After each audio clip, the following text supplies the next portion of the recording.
Whether you're aspiring to become a leader or you're in a new leadership role or you're an experienced leader, there are principles that we're going to teach that will elevate your leadership and your influence. So position yourself to hear every lesson. Hello, I'm Mike Moore, and welcome to the How to Win podcast. These podcasts are based off 2 Corinthians chapter 2, verse 14. It says, "Now thanks be unto God who always causes us to triumph in Christ Jesus." Listen, I'm so excited to have you with us today. We're on a leadership journey. This is my leadership edition of the How to Win podcast. And listen, you're going to be blessed. My goal is to inspire you. My goal is to motivate you. My goal is to equip you to lead on a high level, regardless to your level of leadership. Yeah, I was talking to someone recently, and that person did not presently have a leadership position, but I was telling her that it is important to prepare herself now for leadership. So maybe you just have aspirations of becoming a leader. You don't have a title, you don't have a position yet, but these lessons will bless you. Or if you're in a new leadership role, listen, you're in the right place. Or if you're an experienced leader, listen, we can always grow in our leadership. And I want you to think broadly now. Leadership in the home, leadership at school, leadership at work, leadership in business, leadership in ministry. Maybe you're a coach, maybe you're a principal, maybe you're a teacher. Leadership across the broad spectrum of life. I believe that God has anointed me and called me to coach and equip you and to mentor you. So we're going to drop some great nuggets on you today, and it's going to be a blessing to you. Now, the series title is The Essence of Leadership. The essence of leadership. And this is just part one of the series, the overall series title. And we're talking about what is leadership. This is our 7th lesson. Wow, 7th lesson. And I've been giving you definitions of what leadership is. So let's review. because I'm going to try to close this out today, this part out, what is leadership today. So let's do a review. I've given you 5 definitions so far. So we're going to give you the 6th and 7th definition today. But let's go back and review. Our first definition, what is leadership? Leadership is the art of inspiring people to do something with the focus on people. Our second definition, leadership is evoking in others the capacity to dream. Our third definition of leadership, leadership is the ability to transform the potential of followers into reality. Our fourth definition of leadership is the capacity to care, and in caring to liberate the ideas, energy, and capacity of others. And then in our last episode, we said that leadership, number 5, is the ability to motivate a group of people toward the achievement of a mutually agreed upon and mutually beneficial vision, integrating the needs of the followers with the goal of the organization. Now, 5 different definitions. I wanted to review those definitions before we got into the 6th definition, because there is a consistent theme in those 5 definitions. And the consistent theme is others. Others. Others. Leadership is about others.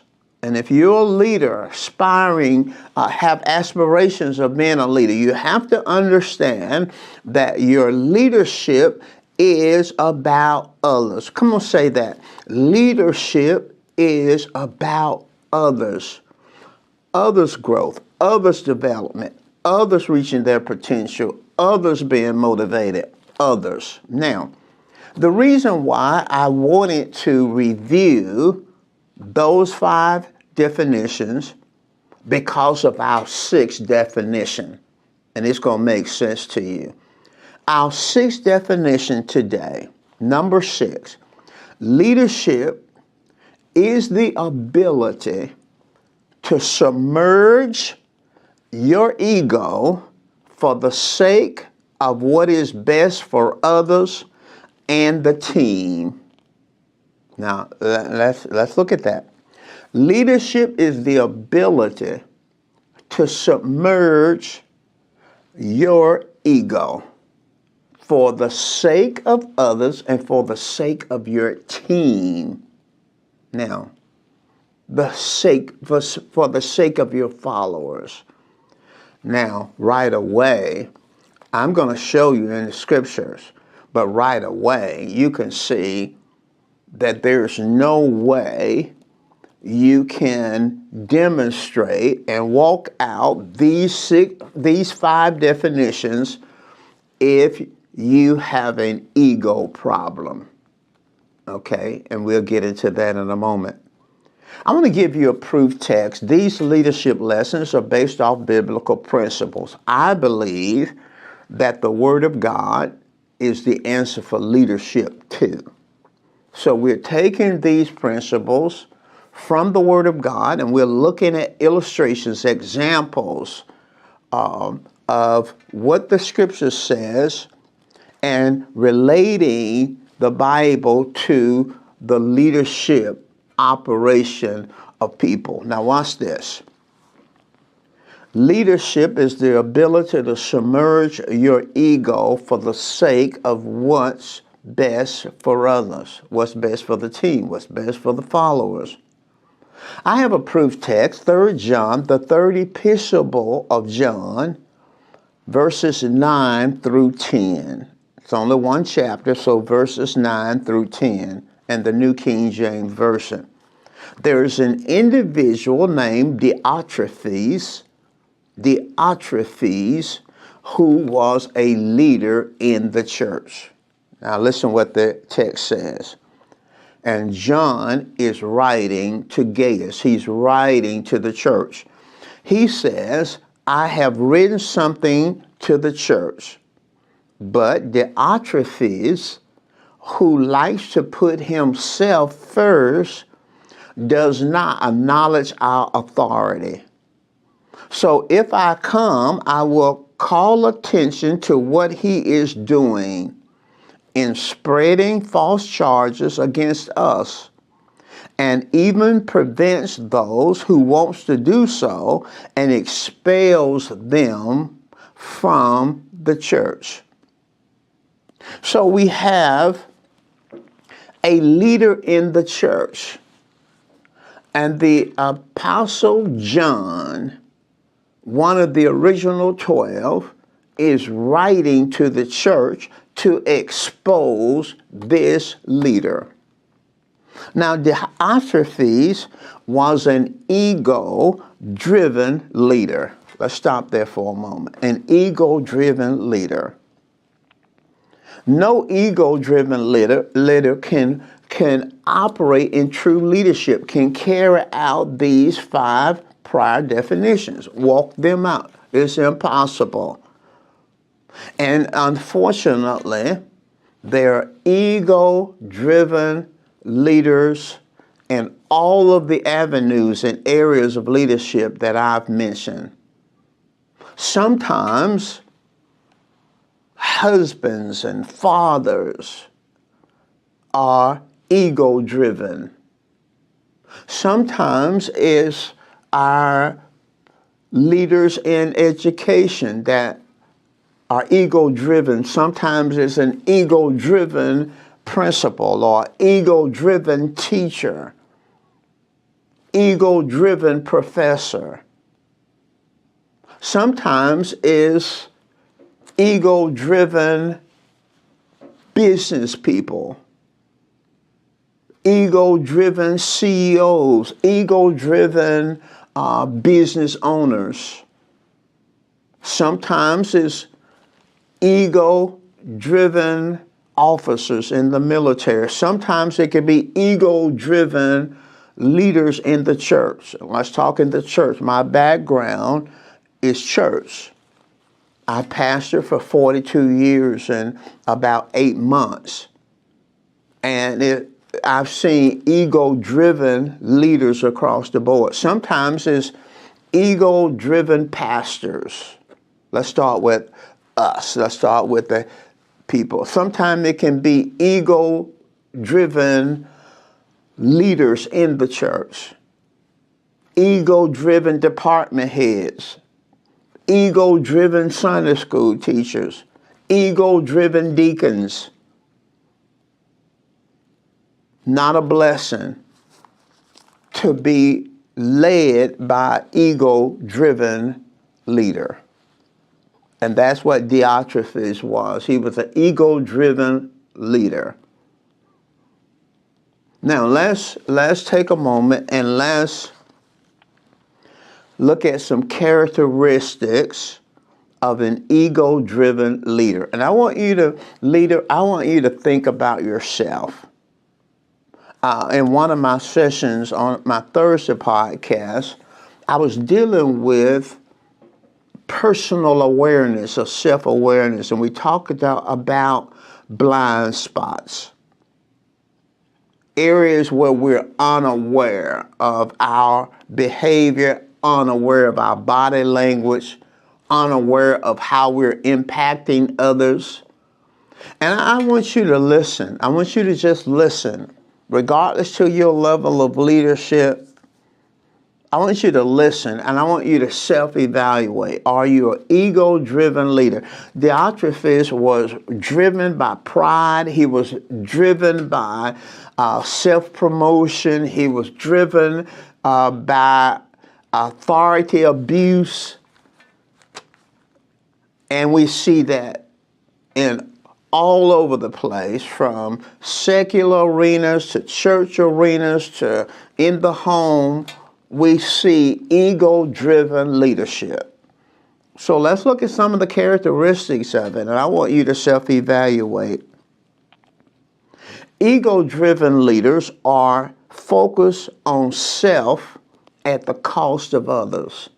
They focus on self at the cost of others. In other words, an ego-driven leader thinks about me. How can I win? How can I get ahead? How can my team win? How can I?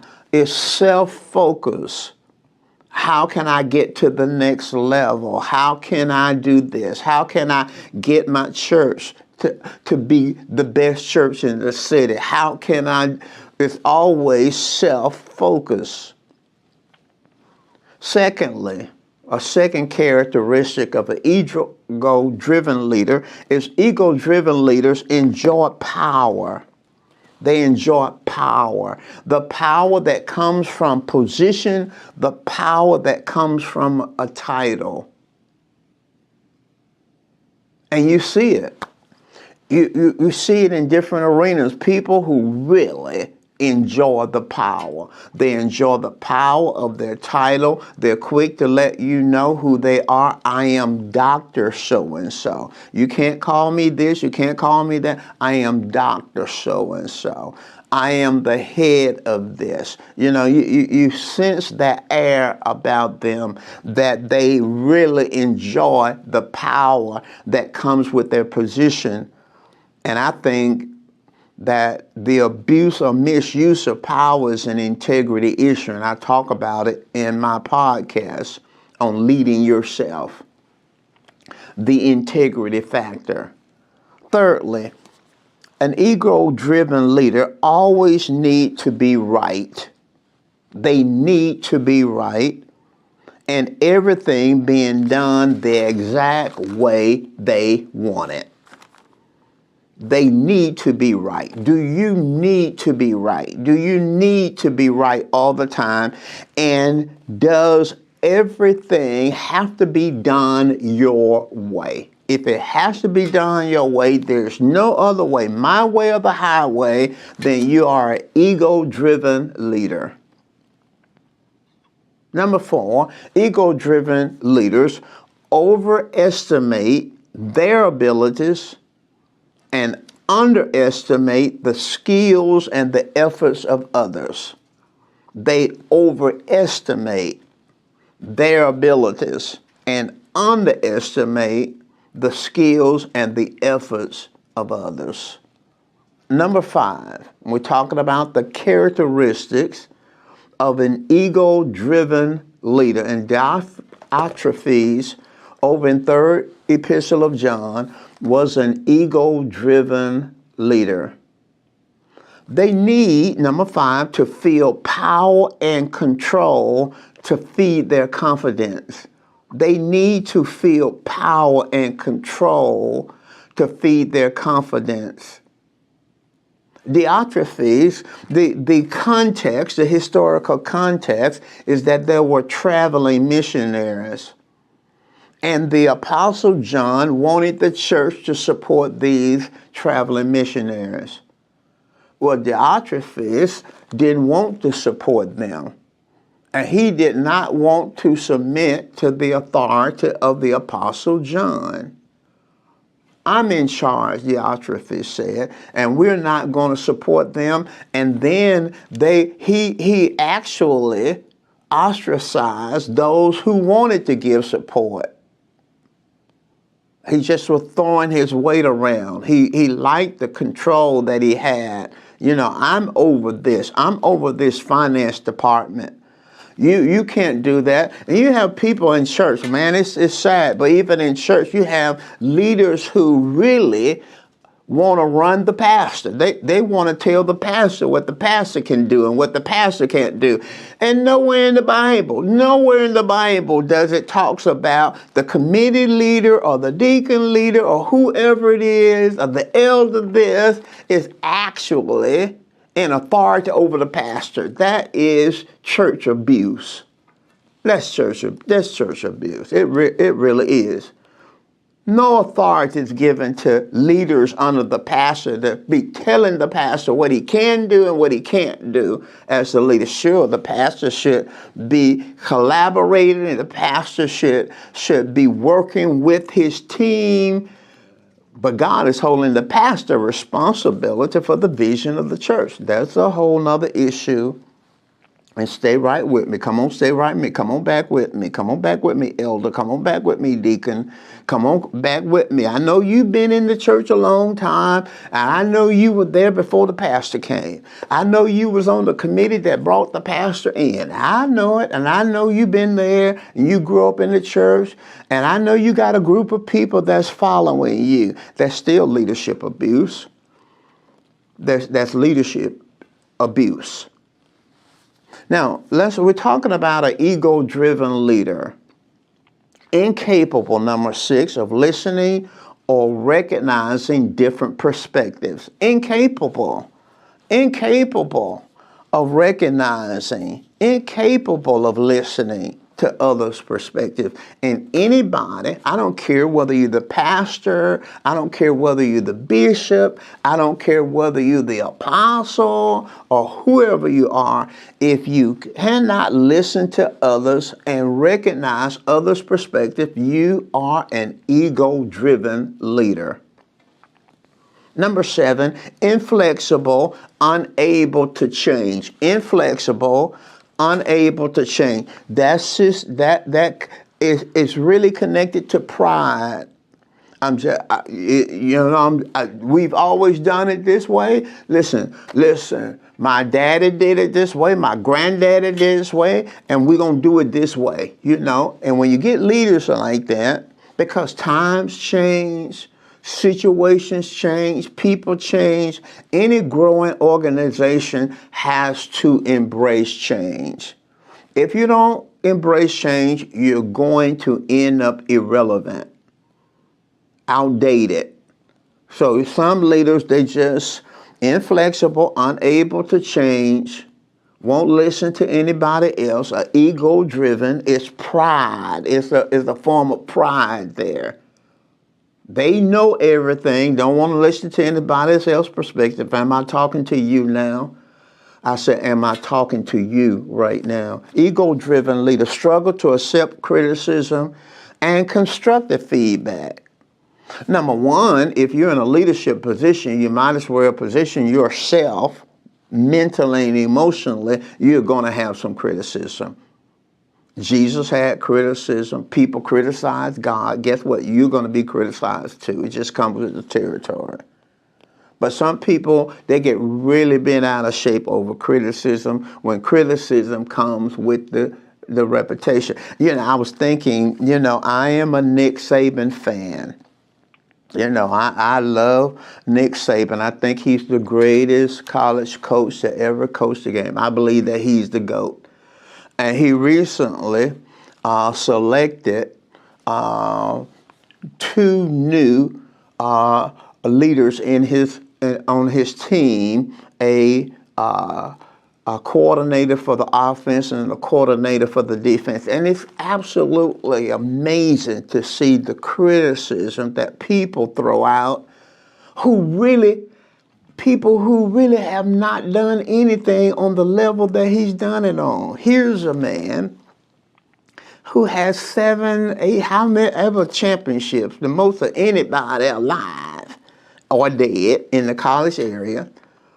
He has a track record of being successful, and you have people from different arenas, students, fans, media people, and they got all these things about what's wrong with the decisions and all that. It's just a little interesting to see people talk about something that they've never accomplished in their own life, but they are an expert on why this is wrong and why that's wrong.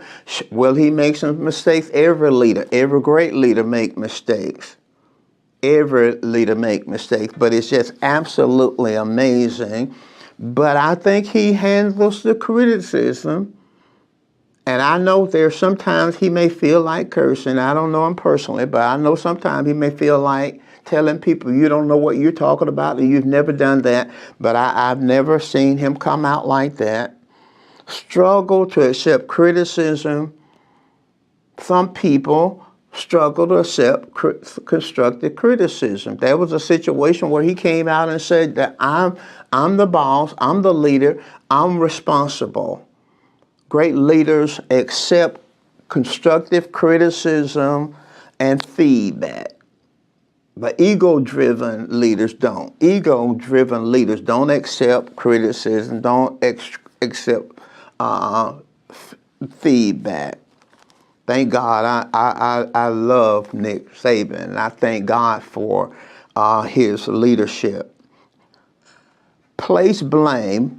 Ego-driven leader, and I wasn't talking about him as an ego-driven leader. Sometimes people hear something, they put other stuff with it. I was talking the opposite of it. I was talking about people criticizing him who have no expertise in the matter. Okay.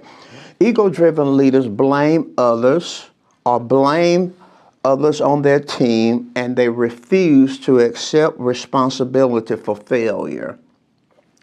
We call it throwing people under the bus.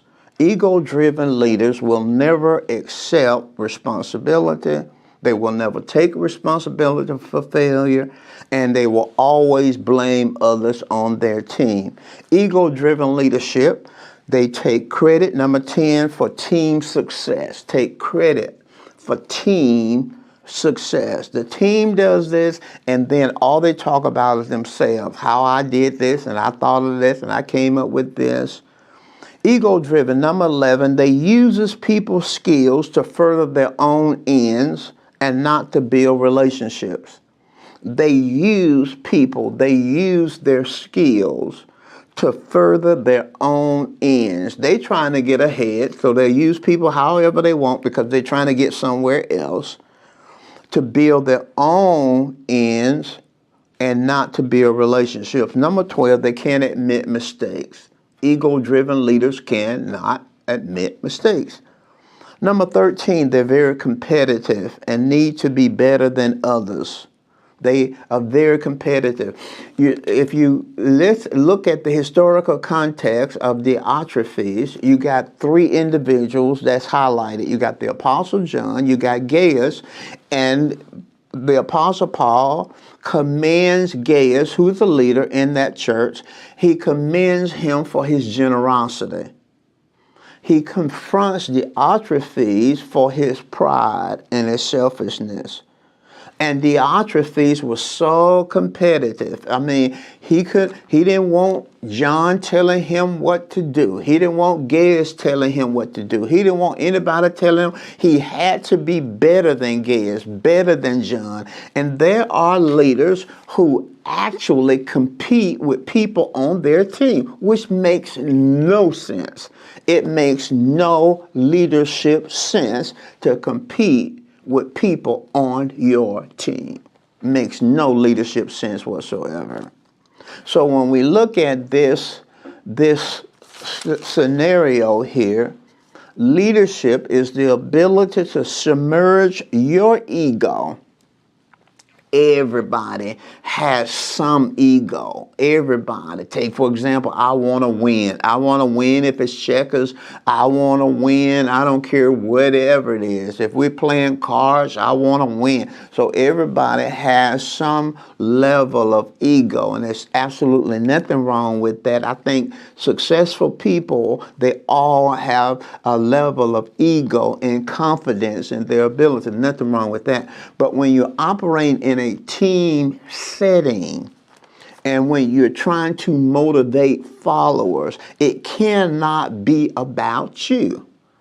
It just cannot. If everything is about you, then you're not going to be able to motivate your team. You're not going to provide the example that they need that creates the climate, establish the environment for people to thrive. They're not going to want to follow you because they know everything is about you.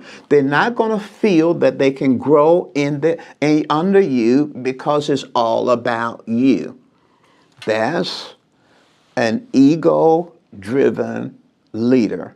And to lead, you have to put your people in front of you.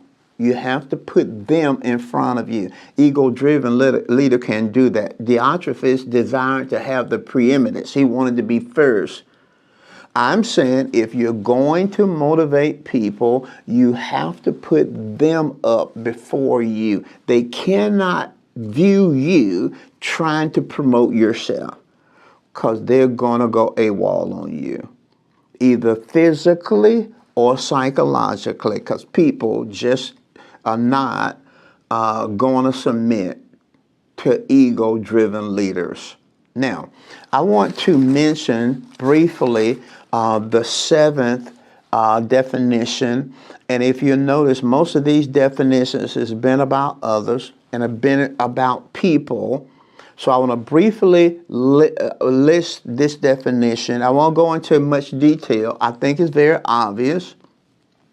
And then I want to go back to some things that I've said in the very beginning of this part. Number 7, leadership is seeing possibilities in a situation while others are seeing limitations. Leadership is seeing possibilities in a situation while others are seeing limitations. Our proof text for that is Joshua chapter 6, verse 2. And the Lord said to Joshua, See,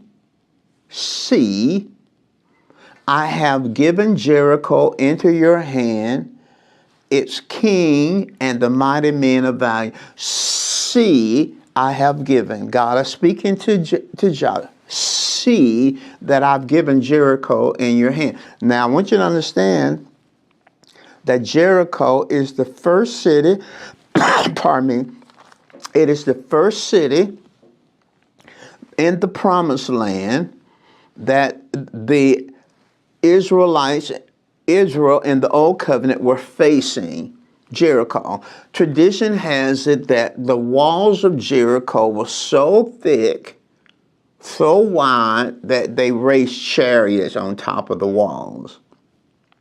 So with the wall standing strong, God said to Joshua, I want you to see that I've given you that city. I want you to see that I've given you the king. In other words, he's saying to Joshua, I want you to see that the wall is down. So leaders see possibilities in a situation while others see limitations. Leaders see the walls down while others see the walls up. They have a positive disposition even in times of obstacles, even in times of adversity. Leaders see opportunities. They don't just see obstacles, they see opportunities. They don't just see walls, impediments, but they see victory. That's the bottom line on that. Now, I want to close this part. We're talking about what is leadership. I want to close this part by referencing something that I said at the very beginning in lesson 1 and lesson 2, maybe possibly in lesson 3. I said that there is a difference between leading and managing. I said that it is possible to be a great manager and a poor leader. I said that many in leadership in organizations are not leaders, they are managers. And what I wanted to do was make those bold statements. And if you followed me on this leadership journey, and this is our 7th lesson, if you've been following me, I hope that you have understood why I said that, and I hope that you have gained some understanding between the difference of managing and leading. I believe that there's a gap, there's a void in the area of leadership. I believe you can find managers all over the place.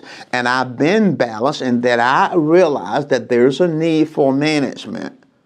But organizations don't grow out of management, they grow out of leadership. So I wanted to conclude by giving you a contrast, summarizing the contrast that I've been trying to communicate in these 7 lessons, the difference between leading and management. So let's walk it out. What's the difference between leading and managing? Number one, leaders and leadership is about people. Management is about things, whether it be resource things, time things, activities, workflow. It's about things. People, leadership. Things, management. Number 2, leading is about empowerment. Empowerment. Now, some of these things, we're going to go really deep into these things later on. Leadership and leading is about empowerment. Managing and management is about control. Empowerment, control.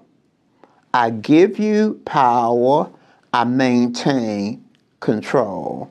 Thirdly, leadership is about motivation. We talked about that recently. Managing is about instructions. Motivation, instructions. Leadership and leading is about creating, innovation. Management is about organizing. I organize the resources. I organize the people. I organize time flow, workflow. I organize. But leadership is about creating innovation. Leadership is about risk. You can't avoid risk when you're leading, because when you empower people, there's some risk in that. But management is about maintaining. Risk, maintaining. Risk, maintaining. Bible illustration of that, I think that's Matthew chapter 25, where the man gave the talents. He had 3 servants, gave one servant 5 talents, another servant 2 talents, another servant 1 talent, and the servants that had the 5 and the 2 talents went out and invested it and multiplied what they had, but that was risky. But the 1 talent individual buried the talent in the ground, maintain it. So there's risk in leadership. Management is maintaining. Leadership is about who. Management is about what. Leadership is about developing people while achieving results. Management is about achieving goals and getting results. I'll say that again. Leadership is about developing people while achieving results. Developing people while achieving results. Management is about achieving goals and getting results. Finally, leaders create leaders. Managers create managers. And consequently, when you put all these things together, you add the leadership side and you add the management side, the retention is higher when someone is leading. The retention, people staying with you, people following you, people taking the journey with you, the retention is higher on a leader. The turnover is higher on the management. There's going to always be a high turnover here. Now, I'll close with this. Some sources say that 65% of people leave a company because of their manager.